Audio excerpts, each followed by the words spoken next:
예. 예. 한간에는 박근혜 대통령한테 보복당할까봐 무서워서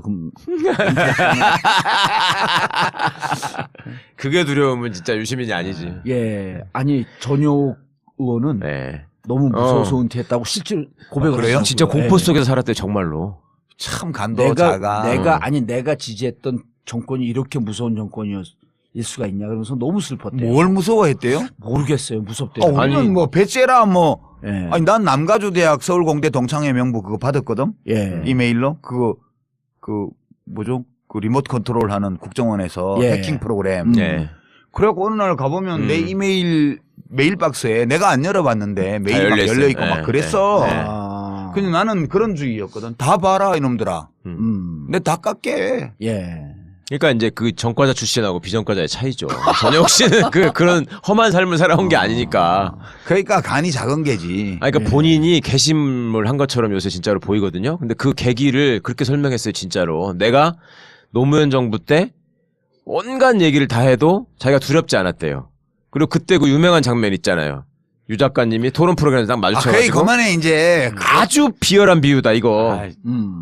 그런 시절을 겪으면서 뭐 유시민 선생을 만나서 토론을 하면 재밌다느니 뭐 이런 소리를 하면서 깐죽거리고 다녔는데. 우리가 여기 모여서 왜 그 여인에 대한 얘기를 해야 되지? 아니, 그렇게 이제 같이 하니까. 개심한 사람이 있으니까요. 예. 근데 자기가 박근혜 대통령 정부 시절을 살아보니까 곧 죽을 것 같더라는 거예요. 무서워서. 예. 뭐 죄진 게 있나 보지 뭐. 있죠, 죄진 게. 나는 하나도 안 무섭던데. 그래서 내가 궁금한 게 지난번에 한번 내가 우리 최변한테도 그런 한소연을 한번 한 적이 있는데 네. 이명박근혜 정권에서 이제 9년 동안 초, 중, 고등학교 교육을 받은 친구들이 네. 처음에는 이제 근거도 없이 보수화 되었다. 그래서 20대의 보수화가 심각하다. 네. 근데 이제 제가 그 여론조사 그 회사하고 그걸 이제 같이 그 협업을 하면서 많이 자료를 봤는데 실제로 20대가 이 최순실 게이트 나기 전에 네. 무척 보수화되어 있었어요. 네, 맞아요. 그리고 그래서 전에 내가 한번 모 방송국에 사드 토론하러 당에서 민주당에서 사드 문제만 나오면 그 북한 인권 문제 나오면은 당에서 공식적으로 토론을 못 나가게 해요. 왜냐면 나가면 늘지니까. 이게 불리한 이슈니까 나가지 말라 해서 돌다 그러다 보면 이제 저한테 오거든요. 그러니까 나갔는데 대학생들 30명을 놓고 있는데 나는 20대가 모인 데서 저한테 적대적인 눈빛을 보이는 방청객들 처음 본 거예요. 근데 시작하기 전에도 그 토론 판정단이 투표하는 거? 예. 네. 근데 나는 내 삶에서 20대가 무서워 본 적이 처음이라니까. 늘 어딜 가도 20대 30대가 있으면 환호를 하고 이런 데만 다녔는데 근데 시작하기 전에 이미 6대 4나 7대 3으로 사드 배치는 맞다. 네. 그러니까 이게 들어가면서 사드 배치 안 된다 이런 등등의 얘기가 매가리가 빠져갖고 힘이 없어. 얘기할 뭐 전국 무자도 아니고. 그래갖고 갔다 와서 제가 오랫동안 마음에 빚이 됐어요. 이렇게 20대들이 보수화된 거 어떡하지? 근데 이번에 촛불 때 보니까 그 9년 동안 교육이 허망하게 끝나는 것 같아. 그 경험만큼 훌륭한 스승이 없대잖아요. 그 내가 그 유 작가님 나오면 꼭 물어보고 싶었어요. 이게 도대체 저 9년 교육이 하루아침에 이렇게 무너질 수 있는 건지. 9년 동안에 걔들한테 보수화 시킨 거 아니에요, 어쨌든. 중학교, 고등학교 때. 아니, 그 뭐 학교 현장에 선생님들이 교육하는데 예. 그렇게 됐을 리가 만무하고요. 예. 그냥 이 청년들이 이렇게 나름 공부에 너무 쫓기고 학생들이 예. 그리고 대학의 스펙에 쫓기고 네. 취업에 쫓기고 이렇게 하다 보니까 진지한 관심을 가지고 이 문제들을 살필 겨를이 없었던 사회적 거예요. 문제에 네. 대해서. 그러다가 문제가 심각해지니까 이제 와서 옛날 동영상도 찾아보고 옛날 뉴스도 찾아보고 이렇게 보면서 스스로 학습해가는 과정이에요, 지금. 원래 인간은 태어날 때 보수적으로 태어나지. 그렇죠. 보수성이라는 건 인간의 본성이에요. 안전을 추구하는. 관성의 법칙이기 때문에. 예. 이 관성의 법칙이고, 그 다음에 이 진보라는 거는 기본적으로 이 운동의 법칙이에요. 이게 진보는 원심력, 예. 보수는 구심력이에요. 예. 그래서 아무런 운동도 에너지도 가하지 않으면 그냥 보수적인 거예요, 원래. 근데 이 최순실 사태, 뭐 박근혜 국정농단 이런 사태가 터지면서 에너지가 가해진 거지, 그 청년들에게. 예. 그 청년들 스스로 정보를 취득하고 그 정보를 해석하고 예. 그리고 그 정보를 통해서 현실을 이해하려고 노력하고 그렇게 하다 보면 자동적으로 이게 뭐가 잘못됐다는 생각을 할 수밖에 없죠. 그런 집단적 경험을 해가고 있는 거예요 지금. 그러니까 그래도 9년인데. 최순실 씨는 불교도들 용어로는 부처님이 보내주신 분이고요. 무슬림 용어로는 알라신께서 보내주신 분이고요. 여호와 주님께서 보내주신 분일지도 그렇게 몰라요. 잡신에서는 전생에 미륵보살처럼 나라를 생겼어. 구하신 분이고. 미륵보살처럼 생겼어. 그래서. 현실에서 나라를 구했어요. 근데 그래도 유 작가님은 분명히- 개인적으로 나쁜 길로 접어들이신 게 몇 살 때 무슨 계기로 그러셨어요? 나쁜 길이네. 이렇게. 전과자의 길로 들었습니다. 아, 그거는 대학 가서 네. 원래 그런 건 나쁜 대학에서 할 시작하신 때는 거예요, 진짜로? 친구 잘못 만나서 그렇게 되는 거잖아. 예. 고등학교 때까지는 레퍼토리가. 고등학교 때까지는 전혀 그렇지 않은 그냥 단순 모범생이셨어요, 그러면? 고등학교 때까지야 공부 열심히 하고 뭐 그랬죠. 그때도 좀 까칠하지 않았을까? 말은 잘 안 들으셨을 것 같은데, 선생님들 말은? 뭐 그런 거는 있지만 네. 뭐 정치적으로 내가 행동을 하거나 특별히 뭔 주장이 있거나 그러지는 않았죠. 결혼복이 싫고 이런 것도 아니셨고요. 결혼복 좋은 사람이 누가 있어요? 당근 싫지. 그런 거 좋아하는 애도 결혼복이야. 있었어요, 나 옛날에도. 좋아했어. 칼 잡아갖고. 변태지 그거 가지고. 그거는. 그 대학 가서 친구 잘못 사귀고 시작하면 정태인 박사 같은 그래갖고 분들 뭐 만나서. 전태인 말고 뭐 네. 이상한 선배들 만나가지고 서클 이런 데 가서 이상한 책 읽고 이렇게 하다 보니까 예 그렇게 된 거지 뭐. 첫 감옥 들어간 게 몇 년도예요? 그게 80년 5.18 때 80년 5월 17일 날 자정 직전에 학교에서 잡혀가지고 예. 그래서 합수부 거기 갔죠. 그리고 항소 이유서 쓴 게 그때인가요? 아니 그거는 1985년 네. 4년도 나중에 사건. 84년도. 복학생 된 뒤에. 네, 복학해가지고 그때는 얼마나 살았어요? 두 번째 들어갔을 때? 그때는 1년 1년. 만기 출소. 53 인천 때는 나와 안 있었죠. 잡혀갔지. 아니, 그때는 그때는 53 인천이 86년. 그때 나와 있었지. 86년 5월 3일. 86년. 제가 그때 민통년에 있었거든요. 그 53 인천 때 막 사람들이 그때 얼마나 모였을까? 그게 한 1, 20만 모인 그때는 거예요. 그 정도 되죠. 그때 엄청 네. 모였죠. 그 넓은 길을 다. 온 서울 맞췄으니까. 수도권의 모든 대목군들이 다 인천에 결집했어요. 그래갖고 거기 집회 장소 이제 그 무대 같은 데가 있는데 막 거기서 하는데 어느 저 구석에서 또 사람들이 모였는데 누가 막 떠들어요. 네. 그 누군가 가서 싹 봤더니 우리 유 작가님이야. 내가? 예. 내가? 현장에서 그 사람들에게 막 얘기를 하고 있는 거 사람들이 와 그러고. 나는 그런 기억이 없는데. 그런 기억이 없었어. 우리는 그 전단지 나누다가 사람들이 야 저기 유심이냐 유심해 그러는 거야. 몰라 나. 53인천 현장에 나왔어요 안 나왔어요? 갔지 물론. 그때 그거 안 가면 사람이야? 그러니까 53인천 그때 때. 다 같이 있었고, 저 대학교 1학년이었거든요. 예. 그때 가가지고 뒤에서 돌 던지고 있었는데 나는 유시민. 그 돌이 내 뒤를 만든 저는 근데 개인적으로 대학 들어가자마자 선배들이 그때 처음 읽으라고 주는 글과 책 중에 대표적인 게 이제 유시민 항소유서였단 말이에요. 예. 그걸 딱 읽고 나서 이제 유시민이라는 모습을 그리는 거지. 자꾸 머릿속에. 그런데 어느 순간 유시민이라는 사진을 확인하고 실망했어요. 저는 조금 더 살이 더 포동포동하고 조금 더 부잣집 아들처럼 생겼을 이미지로 알았어요. 마지막 문구가 인상적이었죠. 항소 이웃에. 그 네크라소프. 인용. 네. 예. 네크라소프가 유명해져 버렸죠. 예, 그게 제가 어디 해적판으로 나온 그 이반 데니스비치의 하루의 예. 앞부분에 트바로tov스키의 해제 발문 거기서 봤던 걸로 난 기억을 했는데 네. 나중에 확인해 보니까 없더라고. 그게 그 일본 번역자가 붙인 거에 인용돼 있었나 봐요. 나중에 어떤 러시아 연구자가 메일 보내줘서 확인을 했는데 예. 그게 네크라소프가 쓴 시 중에 신문 열람실이라고 우리 말로는 이제 번역이 되어 있는데 되네. 제목이 신문 검열실이에요. 그러니까 네. 그 네.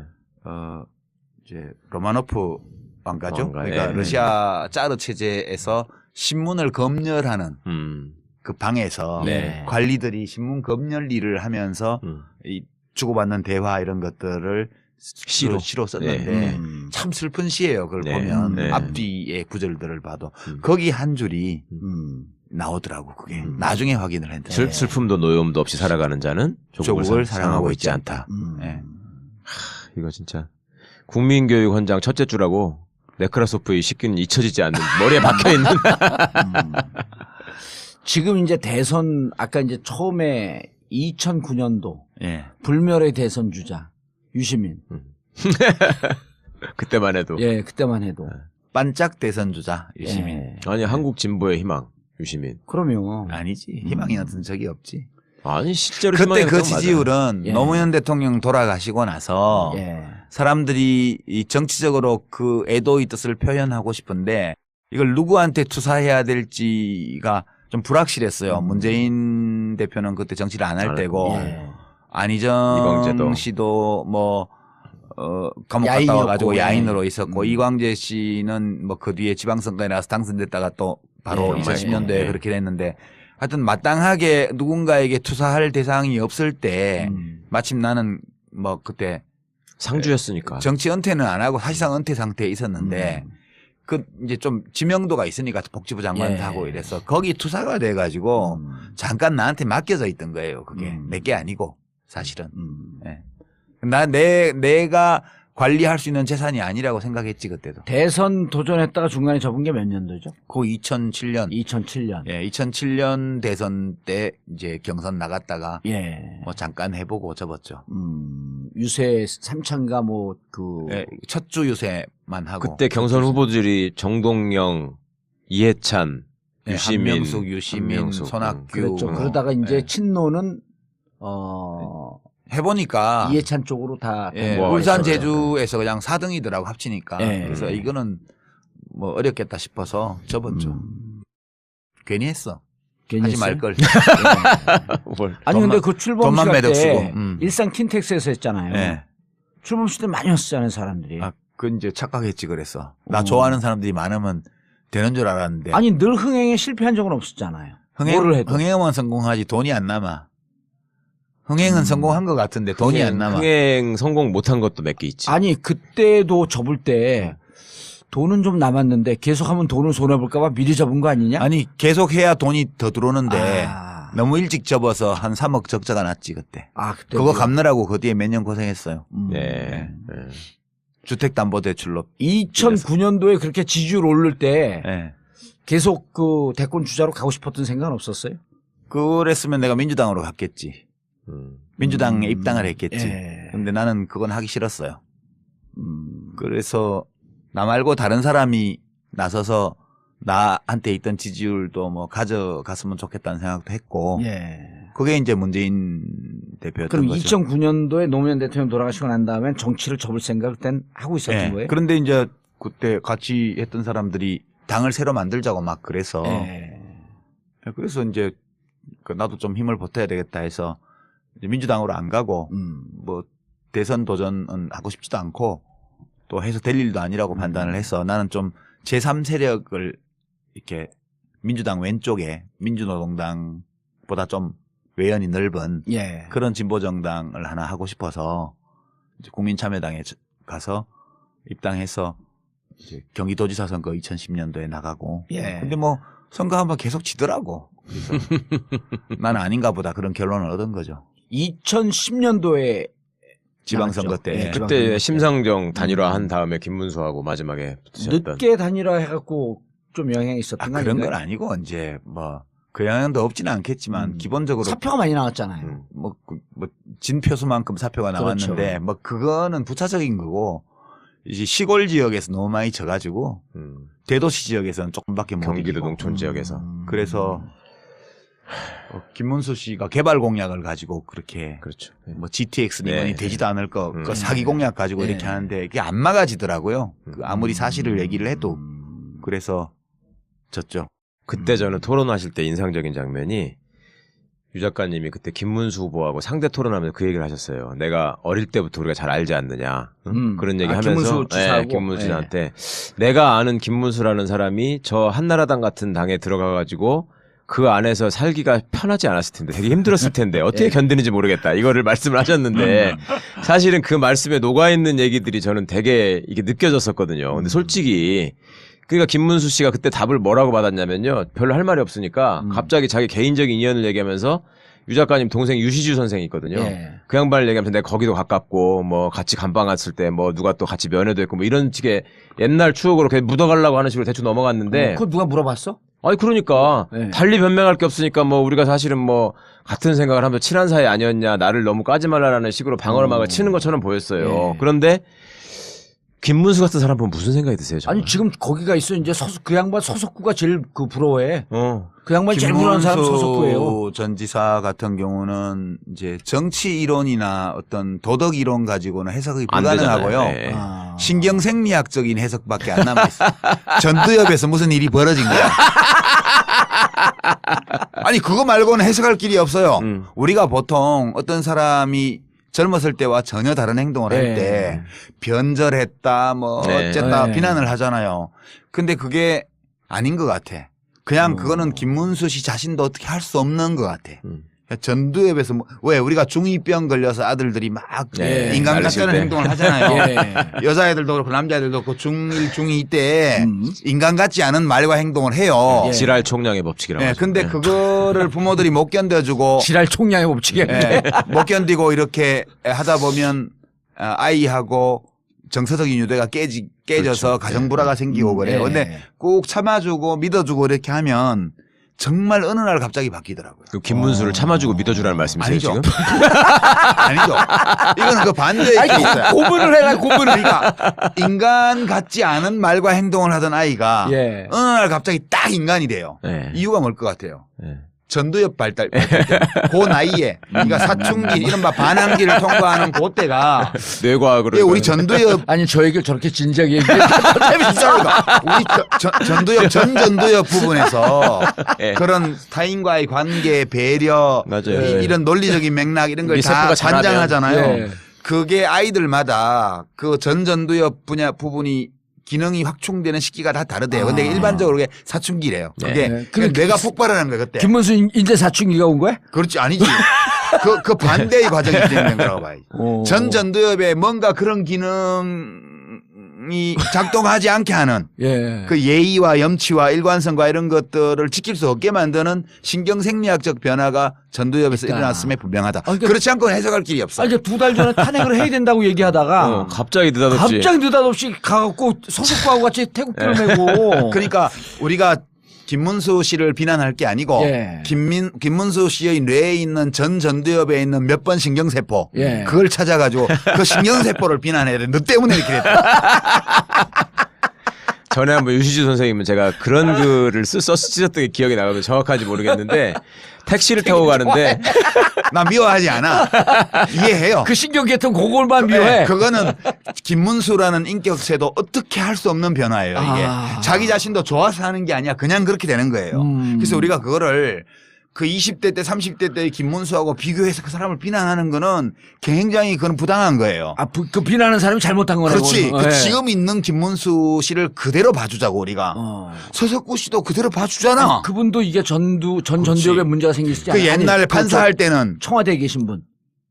아니 그거까지는 내가 뭐 단정하면 그분은 원래 그런 분이었을 가능성이 많아요. 원래 전두엽이 그거는, 없었어, 거기는. 그거는 무슨 그런 변화가 있는 게 아니고 네, 원래 원래. 그런 분이고. 서석구 변호사 경우는 원래 판사 시절에는 그래요. 불임 사건의 네. 일부 무죄 판결도 하고 예. 그랬단 말이에요.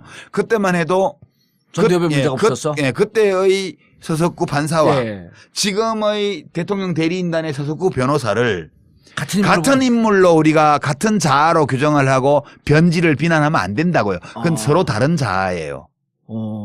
그냥 이름표가 같은 거지. 아니, 이런 자아가 표가. 변하지 않는 사람도 많이 있으니까 우리 김기춘 같은 사람도 있고. 그건 운이 좋은 거지. 전두엽에 아무 일이 안 생기고 지금까지 오고 있는 거 20대 때부터 지금까지 꾸준히 나쁜 짓만 하면서. 여기 봉도사도 마찬가지예요. 전두엽이 전혀 지나가지 봉도사는 않아요. 철이 죽을 때까지 안 들 거야. 그대로 계속 갈 거야.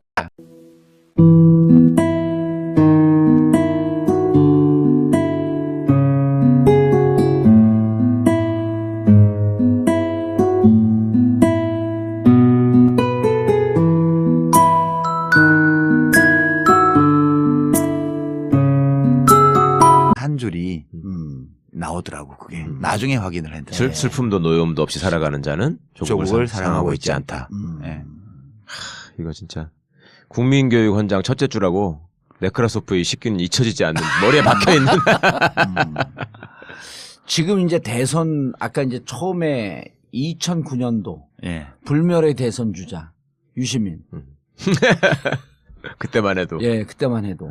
반짝 대선 주자 유시민. 예. 아니 한국 진보의 희망 유시민. 그럼요. 아니지. 희망이 나던 적이 없지. 아니 실제로 그때 그 희망했던 건 지지율은 예. 노무현 대통령 돌아가시고 나서 예. 사람들이 이 정치적으로 그 애도의 뜻을 표현하고 싶은데 이걸 누구한테 투사해야 될지가 좀 불확실했어요. 문재인 대표는 그때 정치를 안 할 안 때고 예.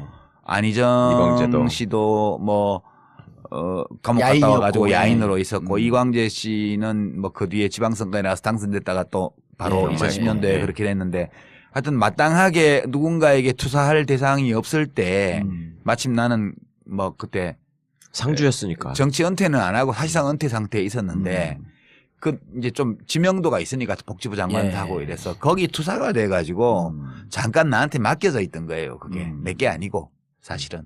예.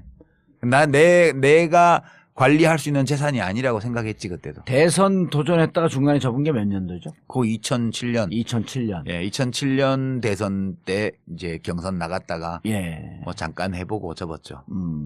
유세 삼창가 뭐 그 예, 첫주 유세만 하고. 그때 경선 후보들이 정동영, 이해찬, 예, 유시민, 한명숙, 유시민, 한명숙, 손학규. 그랬죠. 음. 그러다가 이제 예. 친노는 해보니까 이해찬 쪽으로 다 예, 뭐 울산 있었죠. 제주에서 그냥 4등이더라고 합치니까. 예. 그래서 이거는 뭐 어렵겠다 싶어서 접었죠.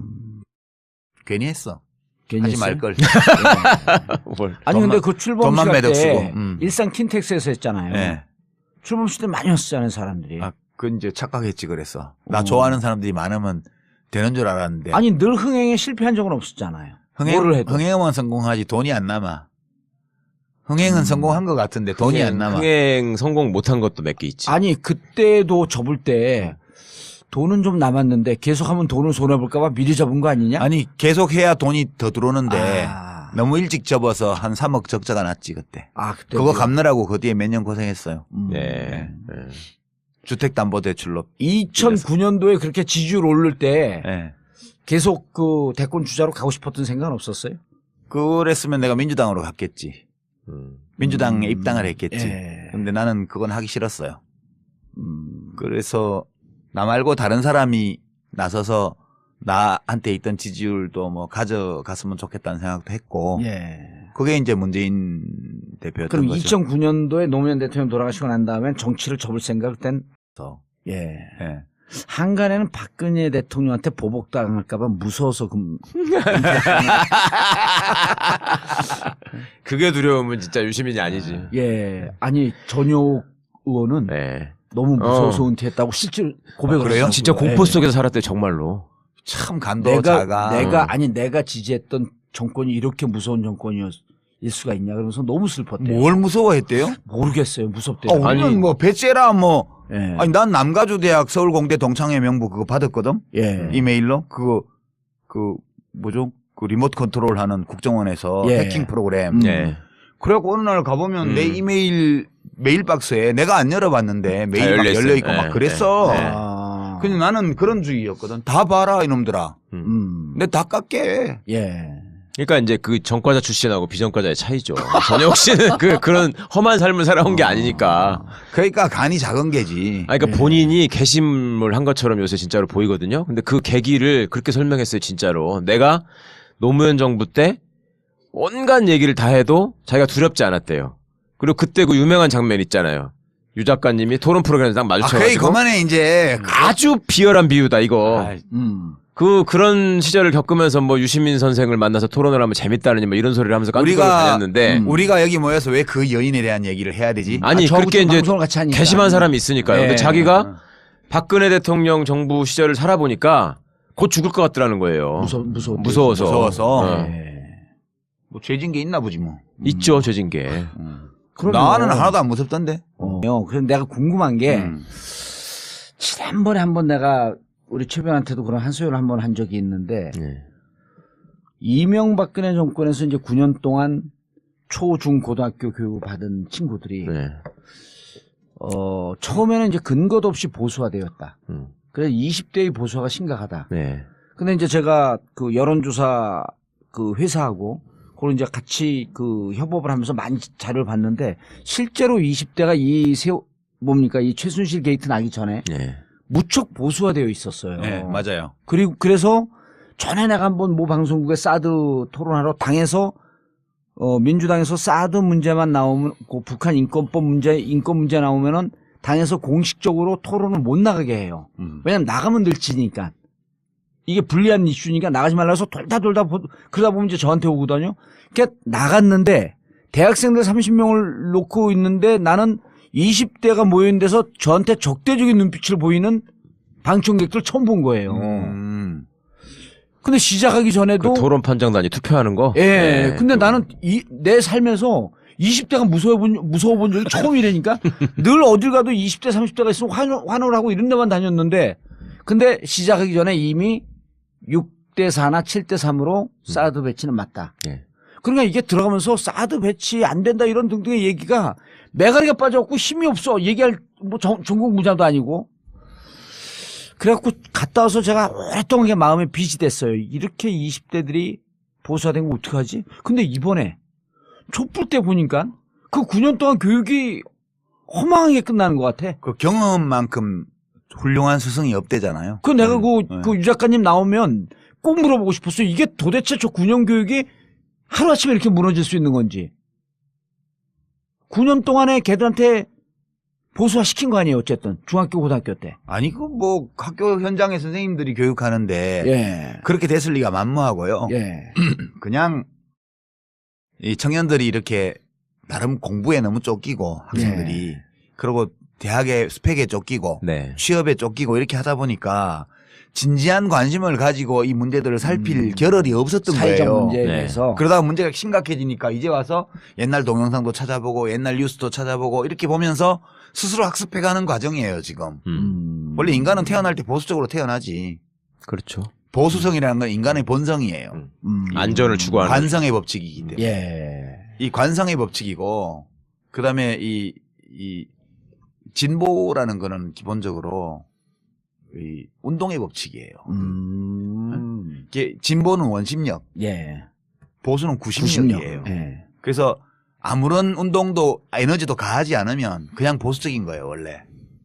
근데 이 최순실 사태, 뭐 박근혜 국정농단 이런 사태가 터지면서 에너지가 가해진 거지, 그 청년들에게. 예. 그 청년들 스스로 정보를 취득하고 그 정보를 해석하고 예. 그리고 그 정보를 통해서 현실을 이해하려고 노력하고 그렇게 하다 보면 자동적으로 이게 뭐가 잘못됐다는 생각을 할 수밖에 없죠. 그런 집단적 경험을 해가고 있는 거예요, 지금. 그러니까 그래도 9년인데. 최순실 씨는 불교도들 용어로는 부처님이 보내주신 분이고요. 무슬림 용어로는 알라신께서 보내주신 분이고요. 여호와 주님께서 보내주신 분일지도 그렇게 몰라요. 집신에서는 미륵보살처럼 전생에 나라를 생겼어. 구하신 분이고. 미륵보살처럼 생겼어. 그래서. 현실에서 나라를 구했어요. 근데 그래도 유 작가님은 분명히- 개인적으로 나쁜 길로 접어들이신 게 몇 살 때 무슨 계기로 그러셨어요? 나쁜 길이네. 이렇게. 전과자의 길로 들었습니다. 아, 그거는 대학 가서 네. 원래 그런 건 나쁜 대학에서 할 시작하신 때는 거예요, 진짜로? 친구 잘못 만나서 그렇게 되는 거잖아. 예. 고등학교 때까지는 레퍼토리가. 고등학교 때까지는 전혀 그렇지 않은 그냥 단순 모범생이셨어요, 그러면? 고등학교 때까지야 공부 열심히 하고 뭐 그랬죠. 그때도 좀 까칠하지 않았을까? 말은 잘 안 들으셨을 것 같은 선생님들 말은? 뭐 그런 거는 있지만 네. 뭐 정치적으로 내가 행동을 하거나 특별히 뭔 주장이 있거나 그러지는 않았죠. 교련복이 싫고 이런 것도 아니셨고요. 결혼복 좋은 사람이 누가 있어요? 당근 싫지. 그런 거 좋아하는 애들 결혼복이야. 있었어요. 나 옛날에도. 좋아했어. 칼 잡아갖고. 변태지 그거 그거는. 하고 있었던 예. 거예요. 그런데 이제 그때 같이 했던 사람들이 당을 새로 만들자고 막 그래서 예.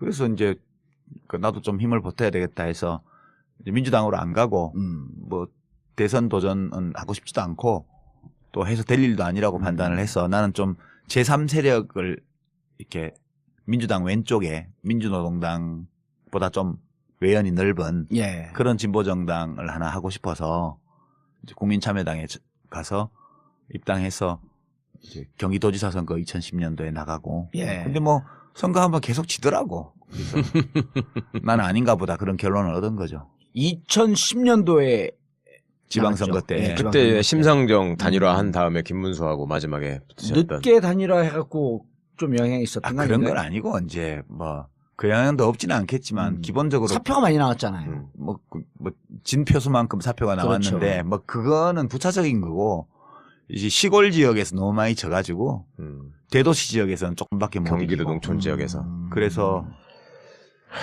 김문수 씨가 개발 공약을 가지고 그렇게 그렇죠. 네. 뭐 GTX 미만이 네. 되지도 않을 거, 그 사기 공약 가지고 이렇게 하는데 그게 안 막아지더라고요. 그 아무리 사실을 얘기를 해도. 그래서 졌죠. 그때 저는 토론하실 때 인상적인 장면이 유 작가님이 그때 김문수 후보하고 상대 토론하면서 그 얘기를 하셨어요. 내가 어릴 때부터 우리가 잘 알지 않느냐. 그런 얘기 하면서 김문수 지사하고? 김문수 씨한테 내가 아는 김문수라는 사람이 저 한나라당 같은 당에 들어가가지고 그 안에서 살기가 편하지 않았을 텐데 되게 힘들었을 텐데 어떻게 견디는지 모르겠다. 이거를 말씀을 하셨는데 사실은 그 말씀에 녹아있는 얘기들이 저는 되게 이게 느껴졌었거든요. 근데 솔직히 그러니까 김문수 씨가 그때 답을 뭐라고 받았냐면요. 별로 할 말이 없으니까 갑자기 자기 개인적인 인연을 얘기하면서 유 작가님 동생 유시주 선생이 있거든요. 예. 그 양반을 얘기하면서 내가 거기도 가깝고 뭐 같이 감방 갔을 때 뭐 누가 또 같이 면회도 했고 뭐 이런 식의 옛날 추억으로 그냥 묻어가려고 하는 식으로 대충 넘어갔는데 그거 누가 물어봤어? 아니 그러니까 네. 달리 변명할 게 없으니까 뭐 우리가 사실은 뭐 같은 생각을 하면서 친한 사이 아니었냐 나를 너무 까지 말라라는 식으로 방어막을 치는 것처럼 보였어요. 예. 그런데 김문수 같은 사람 보면 무슨 생각이 드세요? 정말? 아니 지금 거기가 있어 이제 그 양반 소속구가 제일 그 부러워해. 그 양반이 제일 부러워하는 사람 소속구예요. 김문수 전 지사 같은 경우는 이제 정치 이론이나 어떤 도덕 이론 가지고는 해석이 안 불가능하고요. 되잖아요. 예. 아. 신경생리학적인 해석밖에 안 남아 있어.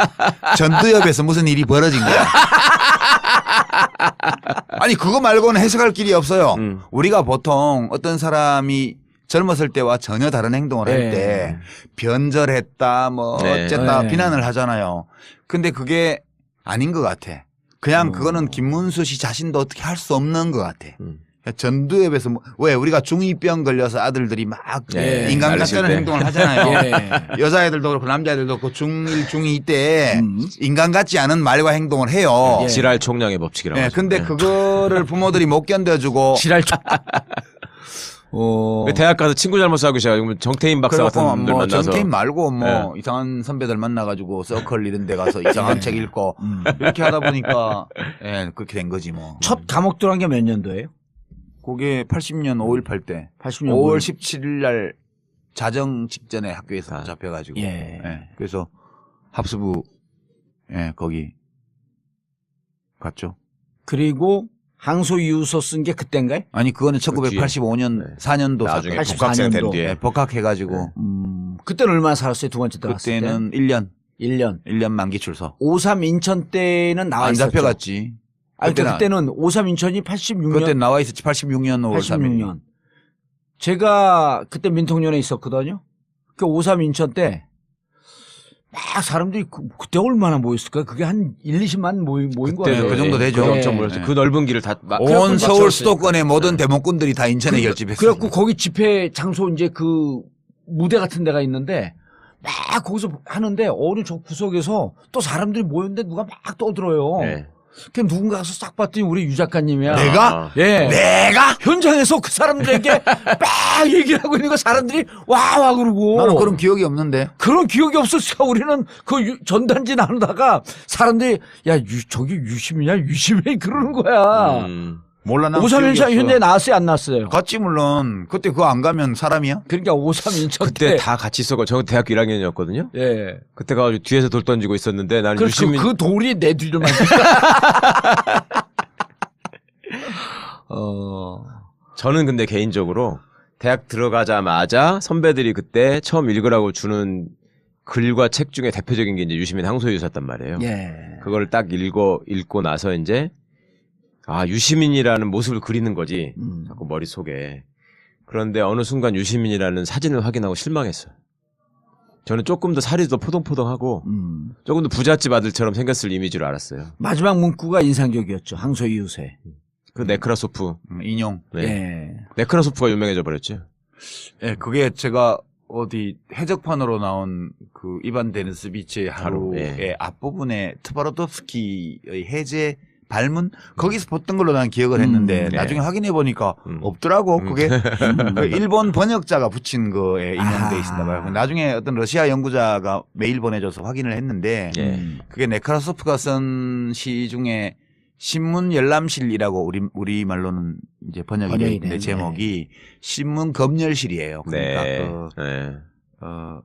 이제 로마노프 왕가죠. 왕가, 그러니까 예. 러시아 짜르 체제에서 신문을 검열하는 그 방에서 네. 관리들이 신문 검열 일을 하면서 이 주고받는 대화 이런 것들을 시로 썼는데 네. 참 슬픈 시예요. 그걸 네. 보면 네. 앞뒤의 구절들을 봐도 음. 거기